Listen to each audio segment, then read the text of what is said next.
It seems frustrating, like you just said. Someone falls on it every game. Has this been frustrating for you to deal with this? Yeah, it's been frustrating, but at this point in the season, we're trying to win games, and I'm out there trying to help us win. So as long as we keep winning, I'll be happy. You guys obviously won on Saturday. Defense just 16 points given up.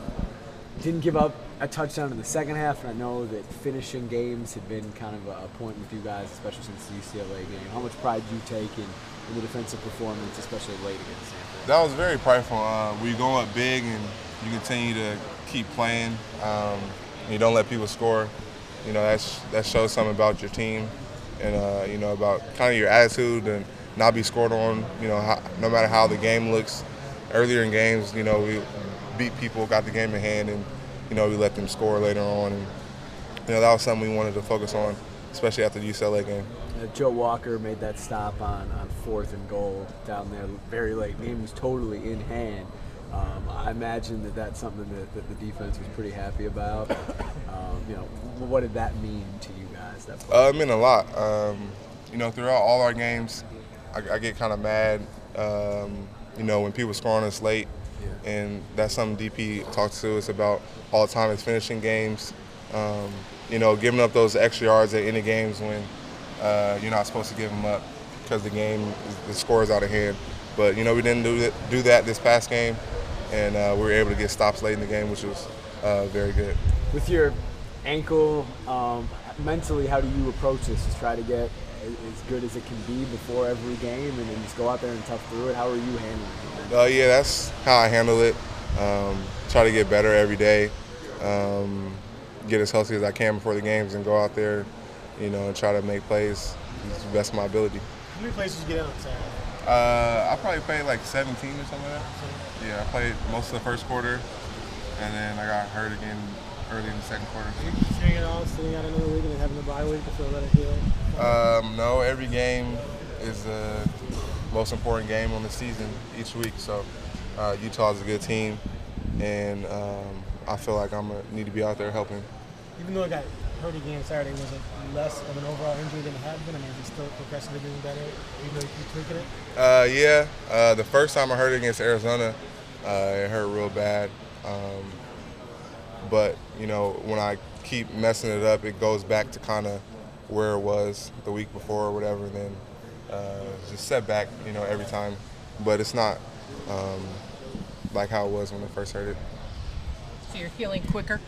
Yeah, I'm healing quicker and then getting set back to all the healing I did, and then 3 steps forward, 2 steps back. Yeah, so I'll be good though. Is there anything in games you can do to avoid it? You just said it's like guys just fall on it. No, it's kind of random. You can't really control people falling. You can try to protect your legs as much as you can, but you can't really control people. Position I play, a lot of people falling around your legs and all that kind of stuff. So I can't control fluke, things like that. So just gotta go out there and play. Did you happen to see the injury to the Washington State quarterback, Connor Halliday? Yeah, I seen that, and that was pretty bad. He got all twisted up and stuff like that. So that was a pretty bad injury. And, when I go out there and play, I'm just, lucky anything hasn't happened like that to me where, it's really severe. Are you concerned that when you go after a quarterback that something like that could happen, or is that just not in your thought process? I mean, football is there's a lot of injuries in football, so anytime you go on the football field, anything can happen. But so just get as healthy as I can, get as confident as I can with my ankle, and then just go out there and play really. Well, just pretty active. You've already been asked this, but how are you feeling? I'm feeling okay. I'm getting better.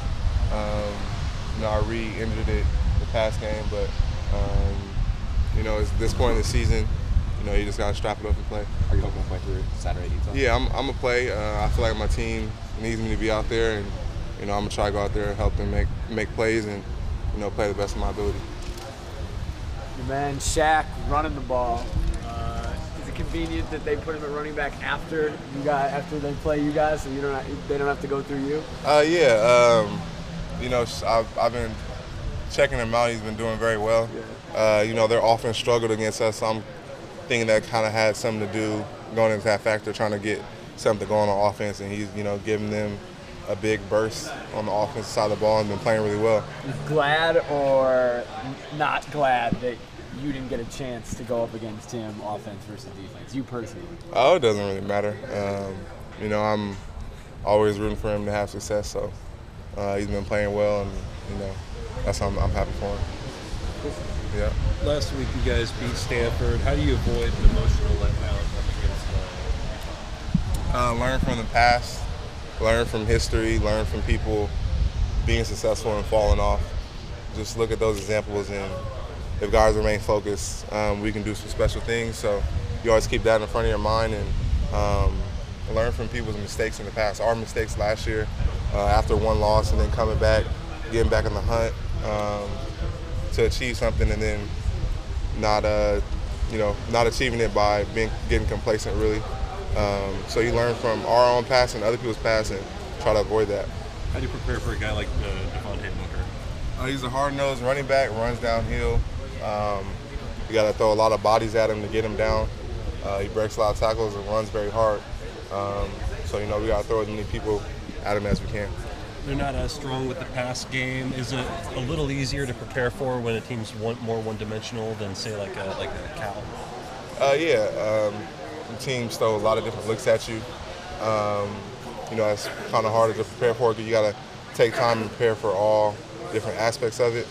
But you saw they're not one-dimensional by any means. They have good quarterbacks who can run the ball as well too. So they add different challenges to the defense. And you know, more and more we watch film, we'll take a look at those things and prepare for them. What's the preparation like heading from a physical game against Stanford into another physical game? Same preparation. You know, we're going to get physical offensive line, downhill running game. So you prepare for it in the same way. Try to throw bodies at the running backs, get penetration to slow them down.